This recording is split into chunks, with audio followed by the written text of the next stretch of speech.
Guys आप सभी के लिए एलसीएम एंड एचसीएफ के सम इम्पॉर्टेंट फार्मूला जो कि आपके एग्ज़ाम पॉलिटेक्निक एंट्रेंस से और भी कम्पिटिटिव एग्ज़ाम में जहाँ पे सिलेबस आपका एचसीएफ एलसीएम के अंतर्गत है, तो ये फार्मूला आपके लिए बहुत बहुत बहुत ही इम्पॉर्टेंट है।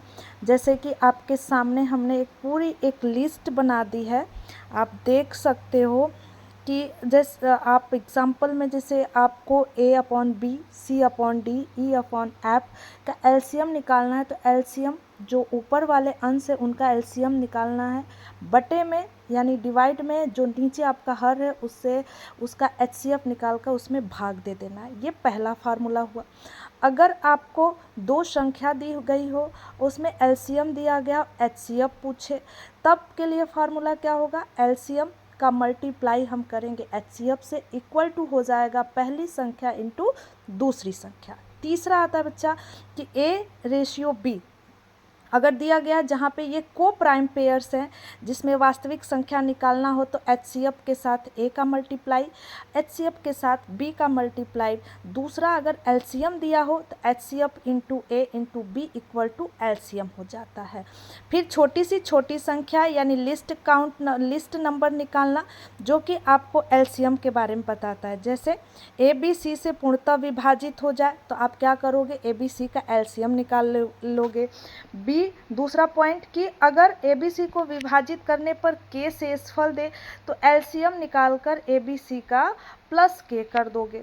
तीसरा कहता है कि ए बी सी से विभाजित होने पे क्रमशः एक्स वाई जेड शेषफल दे यानी अलग अलग दे, तो क्या करोगे, पहले A minus X equal to B minus Y equal to C minus Z equal to के, यानी वो क्या आएगा, बराबर आ जाएगा।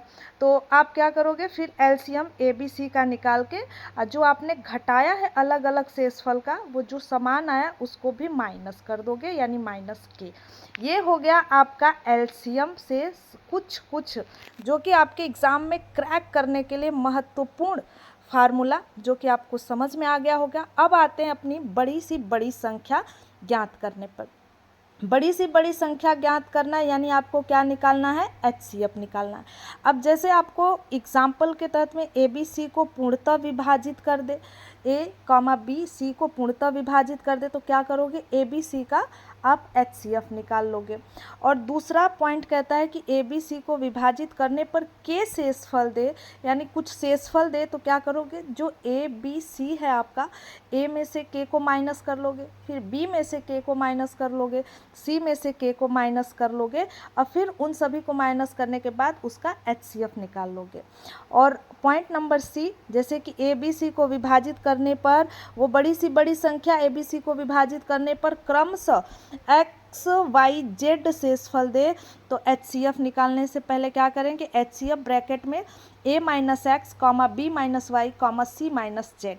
अब आपको एक क्वेश्चन भी दे रहे हैं भाई, ध्यान से सुनना, क्वेश्चन दे रहे हैं और कमेंट बॉक्स में इन सब का आंसर हमारे सभी एंट्रेंस एग्ज़ाम यानी पॉलिटेक्निक वाले बच्चे या जो तैयारी कर रहे हैं जीडी का, एमटीएस वाले, जो भी वनडे कम्पिटिटिव एग्ज़ाम की तैयारी कर रहे हैं, उनके लिए ये बहुत बहुत ही इम्पोर्टेंट एलसीएम और एचसीएफ से फार्मूला है जो कि एक ही क्लास में कंप्लीट तरीके से हमने बता दिया है। अब इस पर आप सेट भी लगा सकते हो, जैसे 3/4 कामा 15/16 कामा एंड 18/5 का एचसीएफ निकालना है। तो क्या करना है भाई, ऑप्शन आपके सामने ए बी सी डी करके कमेंट बॉक्स में फटाफट कमेंट बॉक्स में रिप्लाई करेंगे सभी के सभी विद्यार्थी। मिलते हैं नेक्स्ट आपसे जल्द ही जल्द एक नए टॉपिक के साथ आपके एग्ज़ाम को क्रैक करते हुए। तब तक के लिए लाइक और subscribe my channel please please please please, साथ में वॉच करिएगा, वेट करिएगा नेक्स्ट वीडियो के लिए। Thank you so much.